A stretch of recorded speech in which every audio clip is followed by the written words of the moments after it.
Okay, as I said in the announcement I sent out this morning, some students had asked for a video going over applications of second order non-homogeneous differential equations.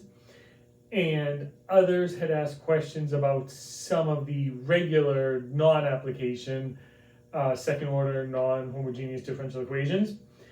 And I had said to email me any particular ones you wanted me to go over, and no one did. So I figured I actually picked two of them, one regular problem and one application, and I will go through those. If there are others you would like me to do, feel free to let me know. The method is very algorithmic. It all follows the same pattern. So once you understand how to do one or two of them, it pretty much boils down to maybe solving a quadratic and then potentially solving a system of equations. And beyond that, there's not much we really have to worry about, and we'll look at the application after we do one of these. So, suppose I have this, y double prime plus 3y prime plus 2y equals 3x squared. I want to solve that. So I understand how this works since it's non-homogeneous. First, I solve the homogeneous one, then I solve the non-homogeneous one with the undetermined coefficients method, and then I throw my solutions together to get the actual solution to the whole non-homogeneous equation. So first I look at the complementary equation, so I just set it to 0. Y double prime plus 3y prime plus 2y equals 0. And now I want to solve that, but now I create the characteristic equation, which I know is just r squared plus 3r plus 2 equals 0. This one is factorable. It's r plus 2, r plus 1 equals 0, which then implies r equals -2 and -1. And now from there, since these are distinct real, I know that I can get my, we'll say y sub c, my solution to the complementary portion, the homogeneous portion. And I get c sub 1 e to the -2t plus c sub 2 e to the -1t, which is just e to the -t. So now I have that part pretty straightforward.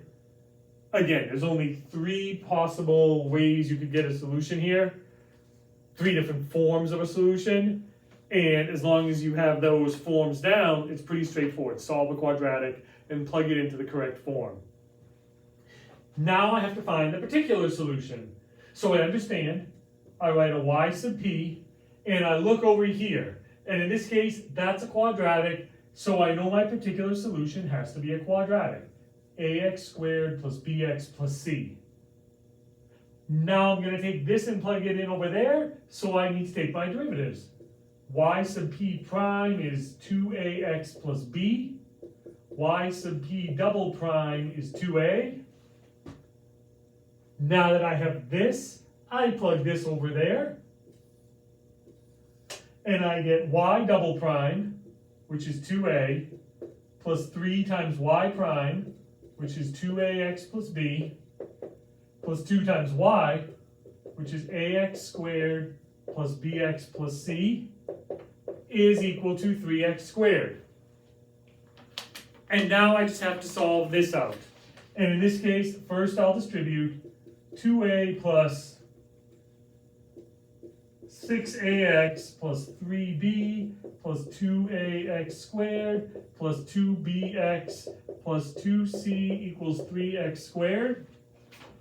And now I need to solve for a, b, and c. And we've established there are different algebraic ways to do this. In this case, because that's just a 3x squared, I'm actually going to combine or separate all of the different powers of x. On the left, the only quadratic term is 2ax squared. That has to equal the quadratic term on the right, which is 3x squared. For linear terms, I have 6a, linear, plus 2b, x has to equal 0, because there's no linear term here. And then for constant terms, 2a plus 3b plus 2c has to equal 0 because there's no constant term there. And now I just solve these. Here, I can drop the x squareds, so I get 2a equals 3, which means a equals 3/2.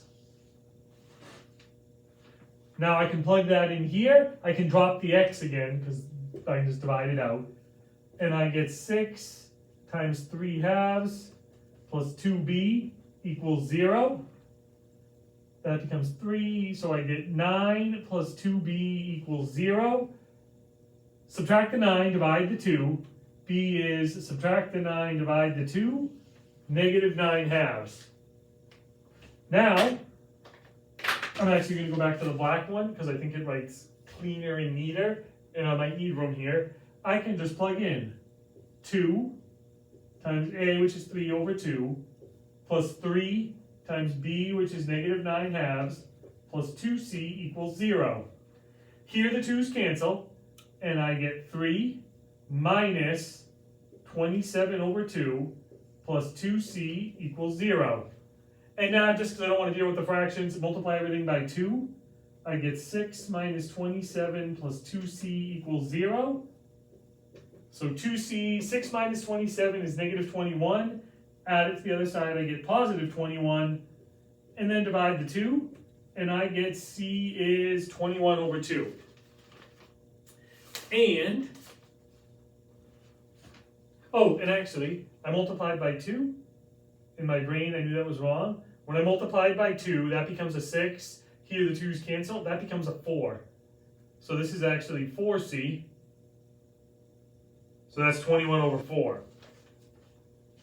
But now I have all of these, which means I can go back up here, and I get y sub p is equal to a, which is 3/2 x squared, plus b, which is negative 9/2 x, plus c, which is 21 over 4.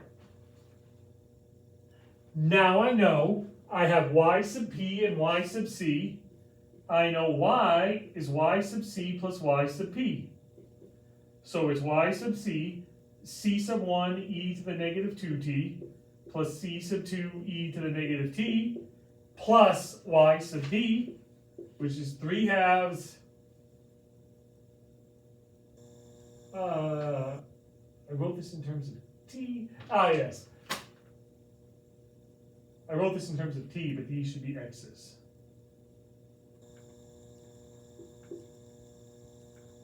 Three halves x squared minus 9 over 2x plus 21 over 4. I'm thinking of the application I'm going to do, so I wrote those in terms of t. I actually want them in terms of x. But yeah, that's pretty clear.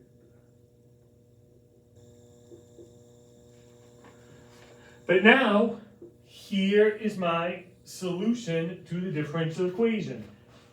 I have my solution to the complementary, and I have my solution to the non-homogeneous, the particular part. And I do stress again, the complementary part is the same trick we've done before. Set it to 0, write the characteristics, solve the quadratic, which immediately tells you the form of your answer. The method of undetermined coefficients, a little bit more cumbersome, but as soon as we look at this, oh, that's a quadratic, I write out my quadratic, take my derivatives, substitute in, and do a lot of algebra. It's cumbersome, but the algebra in and of itself is straightforward. Now, we'll do an application.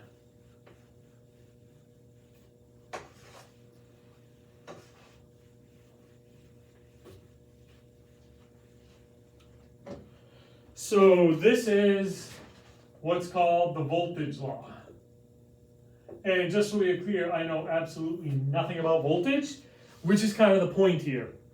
For these applications, you don't necessarily need to know what this stuff is. Ultimately, as I've said before, given an equation for an application, similar to what we did earlier in the semester with fluid density and center of mass and all that, I want to know that if I give you the equation, before they involved integrals, in this case they're differential equations, if I give you an application and say, here's a differential equation, can you simply look at the differential equation and use the algorithms you know to solve them to solve the problem I give you? But you never really have to come up with the equation. It's given to you because I don't assume you know the voltage law off the top of your head. But what it actually says is L of d squared q dt squared, this is the t's I was referring to that my brain was thinking of, r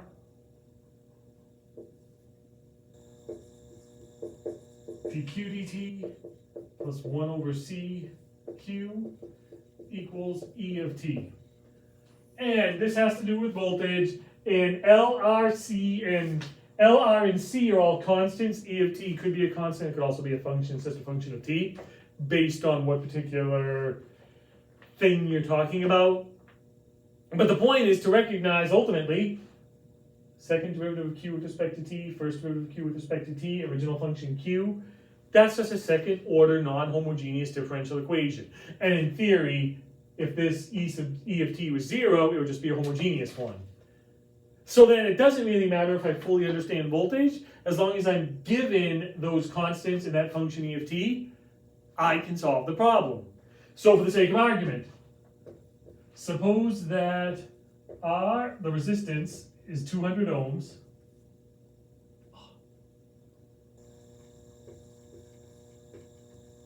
That's an omega, means ohms. Let's see. L is equal to 1H, so just 1. C is equal to 0.002 F. And the function E of t is equal to 12 sine 10t.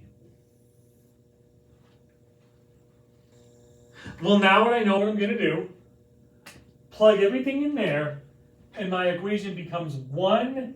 These are just the units, so I don't have to worry about them. 1 here, so that drops away. D squared 2 dt squared, so I'm just going to write that as q double prime, plus r, which is 200, q prime, plus 1 over c, which is 0.002, q, equals 12 sine 10t. Now I just have a standard second order non-homogeneous differential equation. So I know what I want to do. First, I want to solve the complementary. In this case, since my function instead of being y is q, I'll say q sub c. So take the equation. I want to find this first. I'll stick this over here so it's out of the way. So set it to 0. I get q double prime plus 200 q prime plus here, that is 2 1,000ths, which since it's in the denominator will flip, it'll be 1,000 over 2, which is 500 q equals 0. Now I can set up my characteristic equation, r double prime plus 200r plus 500 equals 0. And right away, I can't think of any factors of 500 that will solve that, which means quadratic formula. So I get r is equal to negative 200 plus or minus the square root of b squared, which is 200 squared. Oh, one thing. I'm going to change this slightly because in my notes I confused my omega. I want this to be 20 as opposed to 200. So we're just going to change this to 20. I can't read my own penmanship. So that's negative 20 plus or minus 20 squared minus 4 times a, which is 1, times c, which is 500, all over 2 times a, which is 1. If I now solve this out, I'm going to run out of room on my board. So right over here, we'll say r is equal to negative 20 over 2, which is negative 10, plus or minus the square root of 20 squared is 400, minus 4 times 500 is 2,000, all over 2. Here the 2 is still there, I just divided it out there, which gives me negative 10 plus or minus the square root. 400 minus 2,000 is negative 1,600, all over 2. So r is equal to negative 10 plus or minus the square root of negative 1,600 is 40i over 2, which is negative 10 plus or minus 40 over 2 is 20i.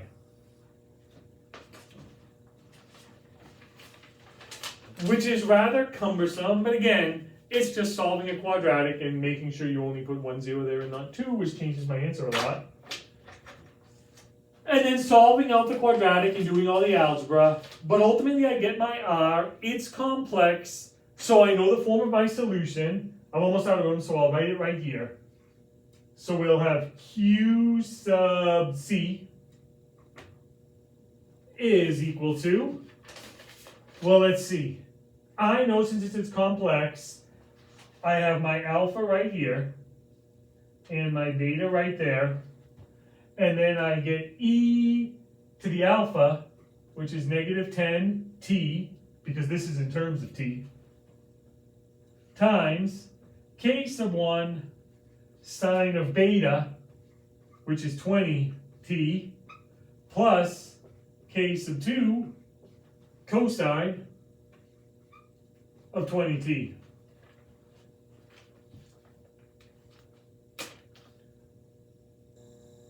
Now I have my complementary. Now I have to find the particular. So I want to find Q sub P. So let's see, if I look at my E of T, which is right here, that's trigonometric, which means right away I know, let's see, use the same as I did right here. I need A sine of 10t plus B cosine of 10t to account for all possible trig functions I could use. Now we understand how this works. I take my derivatives, so I get Q sub B prime, derivative of sine is cosine, the 10 comes out, so I get 10A cosine 10t, derivative of cosine is negative sine, the 10 comes out, so I get negative 10b sine of 10t. All of you can take these derivatives. And then Q sub P double prime, derivative of cosine is negative sine, the 10 comes out, so I get negative 100a sine 10t. Derivative of sine is cosine, so this will be negative 100b cosine 10t. Now, given my derivatives right here, I would take these, plug them in there, do all the algebra and solve them out. I did this on the video before, and just to save time here, I know you can only do the algebra. This is just really cumbersome to write it all out. So I'm going to skip that part and just tell you that if you do all the algebra, A is equal to 3 over 125, and B is equal to negative 3 over 250. Which then tells me Q sub P is equal to A, which is 3 over 125, sine of 10t, plus B, which is minus, so actually minus 3 over 250 cosine of 10t. Now I have my Q sub C and my Q sub P. So right down here, I can write Q. This is the one that works. Which I know is Q sub C plus Q sub P, which for us is Q sub C, e to the negative 10t, k sub 1 sine of 20t, plus k sub 2 cosine of 20t, plus Q sub P, which is plus 3 over 125 sine of 10t, minus 3 over 250 cosine of 10t. And here I have my solution. And again, there is a point here, beyond the fact that that algebra is really cumbersome and I didn't feel like writing it all out. Regardless of whether I know what this actually means, if I'm given the equation and I'm told what L, R, C, and E actually represent, and given something to work with, I can plug everything in and then I can solve the resulting second order differential equation. using the same tricks that I know. Solve the complementary, get my complementary equation, get the characteristic equation, solve it all out. The solutions to the characteristic immediately dictate the form of my complementary solution. Then solve the particular using the undetermined coefficients method by looking at what this function is. Hey, it's trigonometric. That immediately tells me what type of particular solution I need. Take my derivatives, plug in. Again, I skipped all the algebra. Do all the algebra, get your constants solved for, then just add both together and get your solution. And again, it is algebraically cumbersome, and yes, especially when talking about applications, because they're real world problems, the algebra can be really, really cumbersome because there's lots of constants floating around and things like that. But the method is straightforward. When I was an undergrad, actually taking differential equations, but solving the same types of things, we had to find a random differential equation involving an application. I did the bending of loblolly pine trees from hurricanes in North Carolina, which can be modeled with a differential equation that has like 7 different variables in it. And then I had to solve it all out and present it to the class. I'm not making you people present these, but that's the idea. I had no idea what the bending of loblolly pine trees based off of the height of the tree, the width of the trunk, the speed of the winds, and a whole bunch of other things. How anybody came up with that. But once I was given an equation to work with, I could do the calculus that I actually know to solve the differential equation out. And that's the goal here. I give you this, you understand how to plug in and do all of this. As I said at the beginning, nobody actually emailed me any particular problems they wanted me to go over, so I just picked these 2. These can be rather time consuming, which is why I'm only doing 2. If you would like me to solve other ones, I have no problem doing it. I enjoy solving these out. Just make sure to email me so I know. I will also point out that we are done this chapter now, which means next week or the week after, we're going to be looking at doing an exam. So just be aware of that. You want to make sure you're good and understand all of this stuff.